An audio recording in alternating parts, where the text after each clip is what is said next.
Ibyo reka mbasuhuze kandi mbahe ikaze bifurize kugubwa neza muri aya masaha ya nimugoroba tariki 14 z'ukwezi kwa gatanu umwaka wa 2026.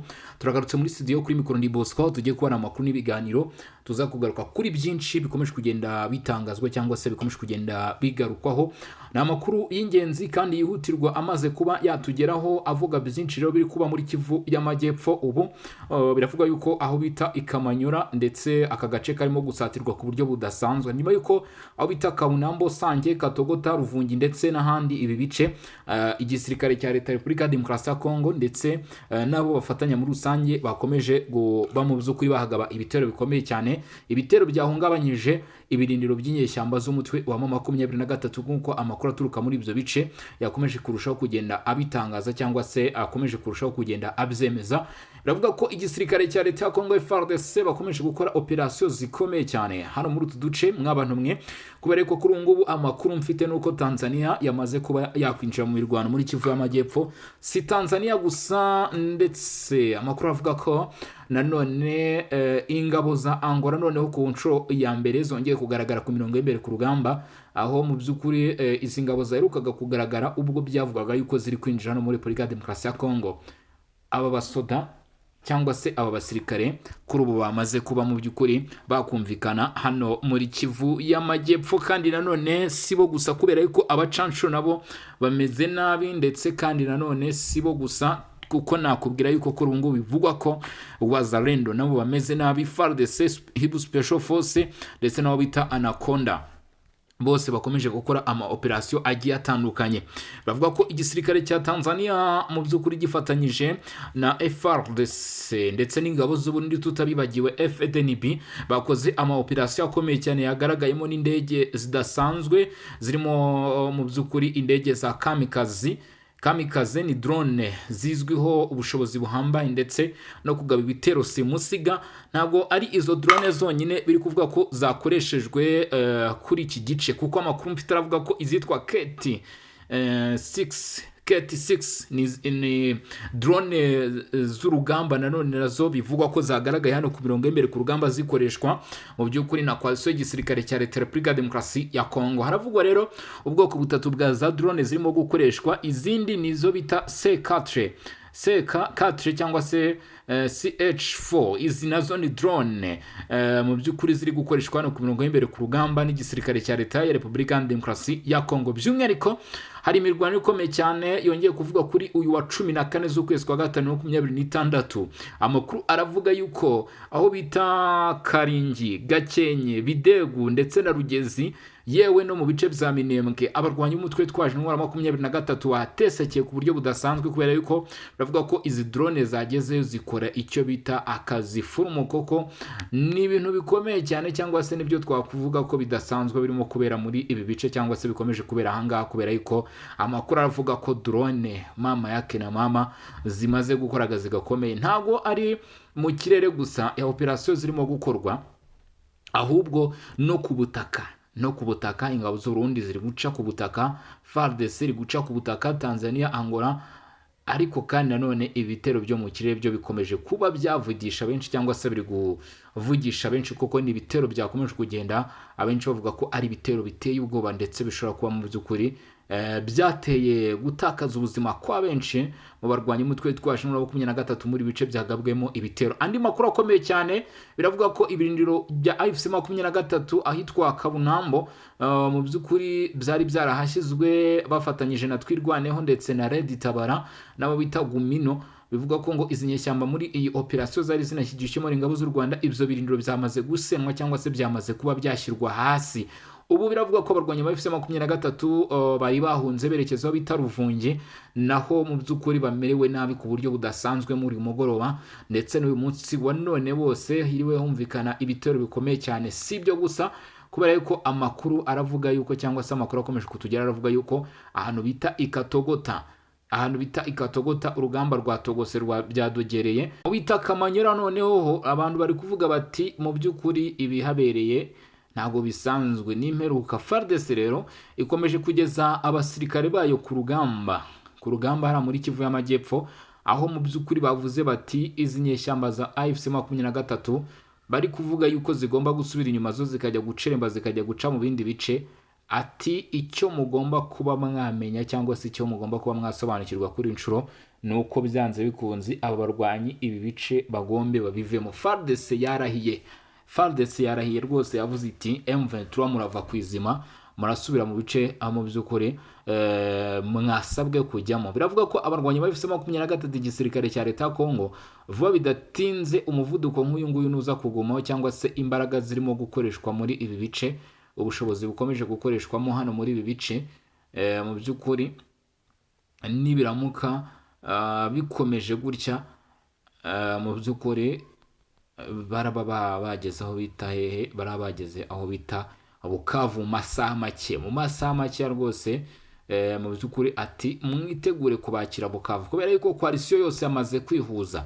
Nawe unyumvire wa muntu we, ingabo za Angola, nawe unyumvire Tanzania, unyumvire FDNB, unyumvire FARDC nayo n'ubundi itoroshye, unyumvire Wazalendo, unyumvire abacancuro.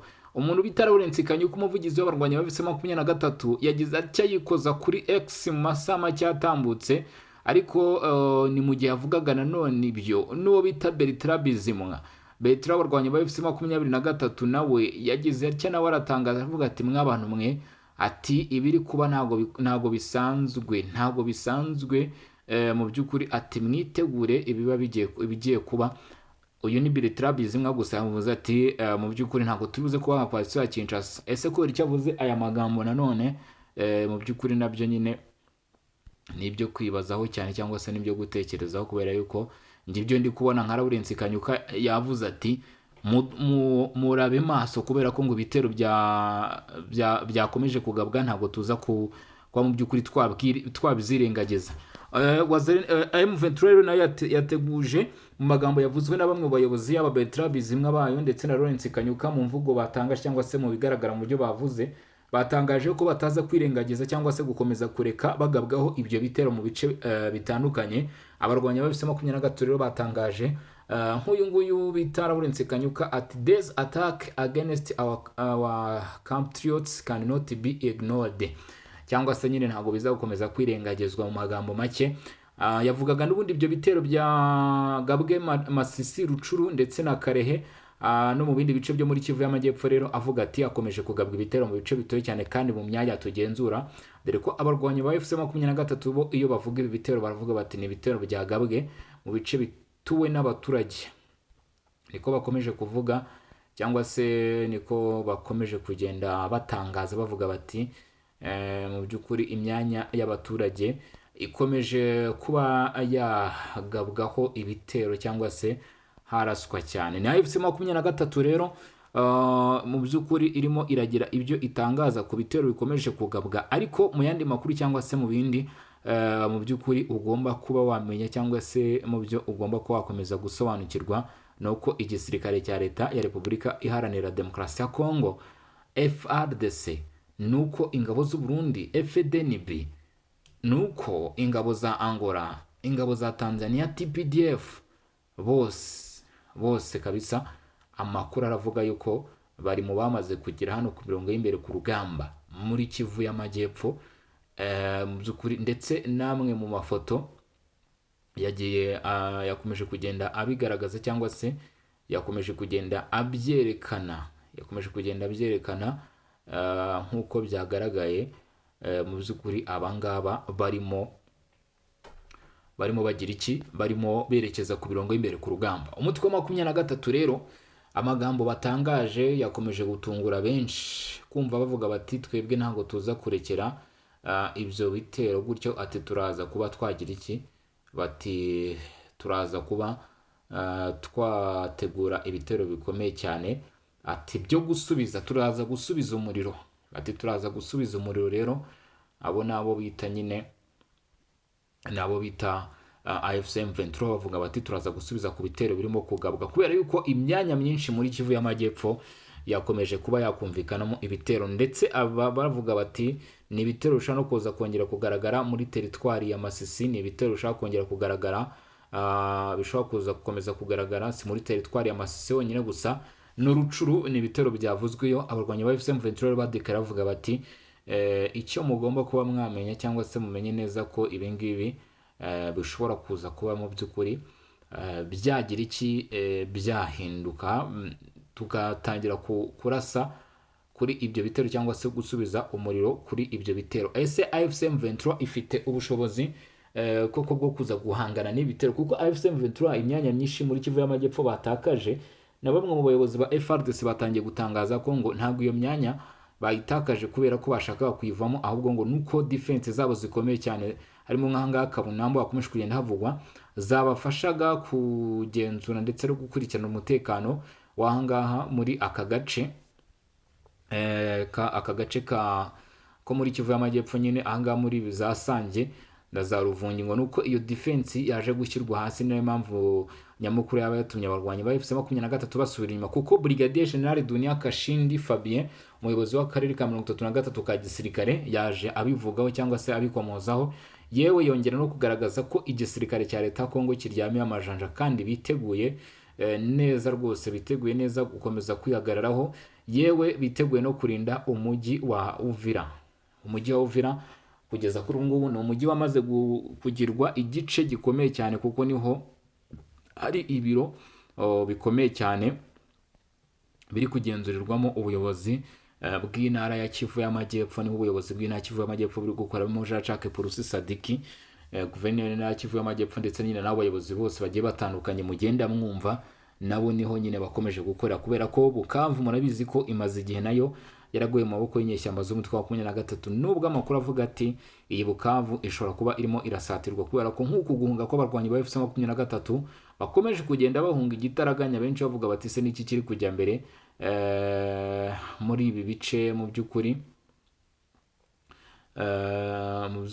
muri ibi bice by'ahangaha za Katogota, muri utu duce tw'ahangaha mu by'ukuri si Katogota wonyine, Kamanyora abarwanyi ba FC23 bakomeje kugenda basubira inyuma, aho abenshi bari batangiye kuvuga bati M23 yabirimo kugerageza gutega imitego cyane FARDC ko ishaka kugwa mu bico, ahubwo ishaka no kwerekeza aho bita za Rurambo muri Kaziba ndetse n'Abarungu, ati mwitonde kubera yuko abarwanyi bashaka kuba bashaka kwicira za Rurambo. Ariko ibi nubwo byavuzwe gutya, FARDC nabo mu by'ukuri biragaragara yuko nabo atari agafuka imvugo rimwe, cyangwa se ubutasi bwabo buri hejuru, buri hano mu myanya ya FC23. Mujye mumenya ko ubutasi bwa FARDC nyine bugerayo, ndetse ikindi ugomba ko wamenya mu by'ukuri, cyangwa se ugomba kuba wasobanukirwa nk'uko bigaragara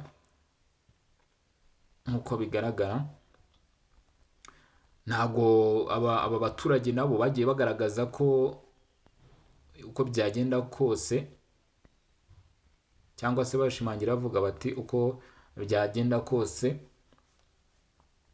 iyi myanya igomba gukomeza kurindwa, cyangwa se umutekano waho ugomba gukomeza kuba mu by'ukuri wagenzurwa, aho batanga amakuru abaturage buriya nabo batanga amakuru mu bimenye, nubwo AFC M23 nayo ibizi kuko igira kigakora umukwabo cyangwa se igakora ubugenzuzi, ariko menya yuko abangaba nabo bagenda batanga amakuru. Hari amakuru menshi atangwa n'abaturage, ndetse ibikorwa byose 23 igerageje gukora ni ibikorwa mu by'ukuri byakunze kugenda bitangazwa cyangwa se bivugwa, byagiye bivugwa kenshi n'abaturage.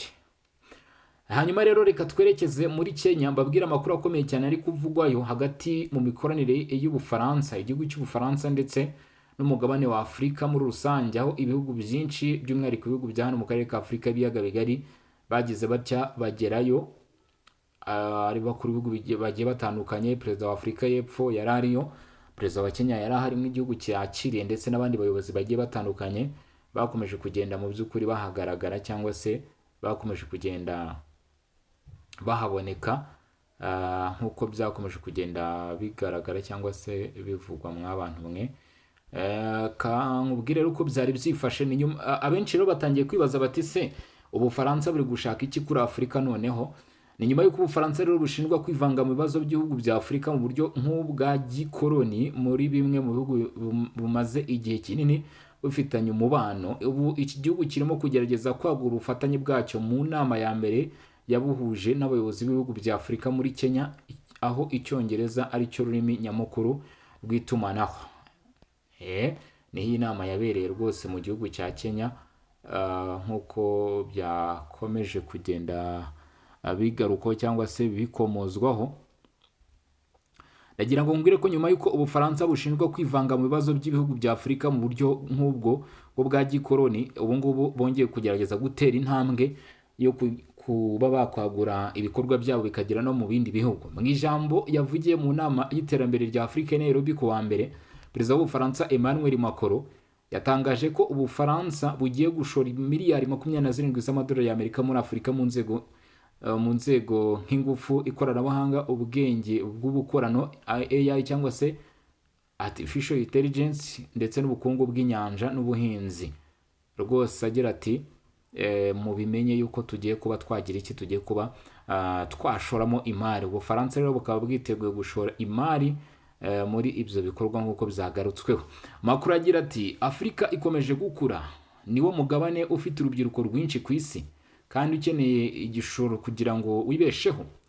Yongeyeho ko ishoramari rizafasha mu guhanga imirimo igomba kugera ku ibihumbi 250 muri Afurika ndetse no mu Bufaransa. Imirimo mishya igomba gushingwa cyangwa se guhangwa ku bufatanye hagati ya Afurika ndetse n'Ubufaransa, kandi iyo mirimo ikazagira inyungu urubyiruko rwa Afurika. Inama y'iminsi 2 yari igamije kwagura ubufatanye bwa Paris ndetse n'ibihugu bya Afurika no gushyiraho amasezerano y'ishoramari, mu gihe ibitekerezo byo kwanga Ubufaransa bisa nkaho birimo kwiyongera muri bimwe mu bihugu byahoze biyobora cyane cyane muri Afurika y'Uburengerazuba. Ibihugu byinshi byagiye bigaragaza ko bitishimiye rwose gukomeza gukorana n'Ubufaransa. Hari n'ibihugu byacanye umubano burundu n'Ubufaransa. Kuva ibihugu byinshi bya Afurika byabona ubwigenge mu myaka ya za 60, Ubufaransa bwakomeje kugirana umubano ukomeye mu by'ubukungu, politiki, umutekano w'ibihugu byahoze bikoronijwe nabwo. Ibyo bikaba byaratumye havugwa ko bukomeje guhuza ibyo bihugu n'ingaruka zabwo. Umusesenguzi wo muri Senegal bita Gile Yabi yabwiye igitangazamakuru dukesha inkuru ko igisekuru gishya cy'Abanyafurika gishaka gufungura urupapuro ku bukoroni n'igihe cya nyuma y'ubukoroni. Minisitiri w'Ububanyi n'Amahanga wa Kenya Musalia Mudavadi nawe yavuze ko iyi nama ari amahirwe kuri Afurika yo gutangira kuvuga rumwe. Yongeye ko kwakira inama mu gihugu cya Afurika kidakoresha Igifaransa ari ubutumwa bukomeye bwerekana ko itumanaho hagati y'ibihugu ritagomba gushingira ku rurimi gusa. Mudavadi yavuze ko iki ari igihe gikomeye kuri Kenya n'Ubufaransa gukemura ikibazo cy'itandukanirizo cy'indimi riterwa n'uko ibihugu bya Afurika bivuga Icyongereza, Igifaransa cyangwa Igiportugali, ibintu yavuze ko bibangamira ubumwe bw'umugabane wa Afurika. Yongeyeho ko Kenya ari igihugu cy'ingenzi mu bijyanye na diplomasi n'inama mpuzamahanga nk'uko abivuga. Iyi nama yibanze ku bibazo by'amahoro n'umutekano ndetse n'ubufatanye mu bukungu hagati ya Afurika n'ibindi bihugu byo ku isi harimo n'Ubufaransa. Abayobozi ba gisirikare bafashe ubutegetsi muri Burkina Faso, Mali na Niger, aho bose bahoze bakolonizwa n'Abafaransa, birukanye ingabo z'Abafaransa zafashaga kurwanya inyeshyamba n'abajihadiste muri ako karere, ahubwo bahindukirira Uburusiya kugira ngo bafashe mu mutekano. Mbere y'inama, Perezida Emmanuel Macron yashyigikiye icyemezo cyo kugabanya umubare w'ingabo z'Abafaransa muri Afurika, avuga ko kuva kwabo atari ikimwaro ahubwo ari ingamba zijyanye n'uko ibintu bimeze ubu. Macron agira ati tumaze kubona ko kubayo bitagikenewe nyuma y'ihirikwa ry'ubutegetsi rya gisirikare twaragiye. Ayongera ati twizera ko ibyo bihugu n'abayobozi babyo ndetse n'abakoze irikwa ry'ubutegetsi bagomba kwemererwa guhitamo inzira bashaka kunyuramo. Nta bayobozi baturutse muri Burkina Faso, Mali na Niger bitabiriye inama. Kugeza ubu Djibouti nicyo gihugu cyonyine gifite ibirindiro bihoraho bya gisirikare by'Abafaransa muri Afurika, giherereye ku Nyanja Itukura. Umunyapolitike Gile Yabi yavuze ko kuba inama ibera muri Kenya ari ikimenyetso cy'impinduka mu mubano hagati ya Afurika n'Ubufaransa, aho yavuze ko atari igisubizo cy'Ubufaransa gusa ku ihungabana ry'imibanire yabwo n'ibihugu bimwe na bimwe byo muri Afurika y'Uburengerazuba, ahubwo ari ingamba bumaze igihe kinini bwubatse. Nk'uko Yabi abivuga, Ubufaransa bwabonye ko bugomba gushaka andi mahirwe mashya yo gushora imari hanze yaho bwahoze bukoroniza muri Afurika y'Uburengerazuba no muri Afurika yo hagati, rwose nabo bakashora imari. nubwo Kenya n'Ubufaransa byizeye kuzabona inyungu mu bukungu mu kwakira inama y'iminsi ibiri iri kuba Gicurasi, Paris nayo igaragaza cyangwa se yagiye yerekana ko ifite mu by'ukuri inyungu izabona muri iyi mikoranire n'ibi bihugu. Ku rundi ruhande guverinoma ya Kenya irimo gushaka ishoramari mu nzego zitandukanye nk'ubwubatsi, ingufu n'ikoranabuhanga mu bihugu bikoresha ururimi rw'igifaransa ndetse n'Ubufaransa muri rusange. Ngibyo rero bijyanye n'Ubufaransa, ngibyo kandi nanone biri kuvuga muri Kivu y'Amajyepfo, mu bice bya Kamanyola, Katogota ndetse n'ahandi. Ngira ngo bashimire rero, turaza gusura amasaha ari imbere turanandi makuru abagezweho kuri mikoro na Bosco Info. Mugire ibihe byiza.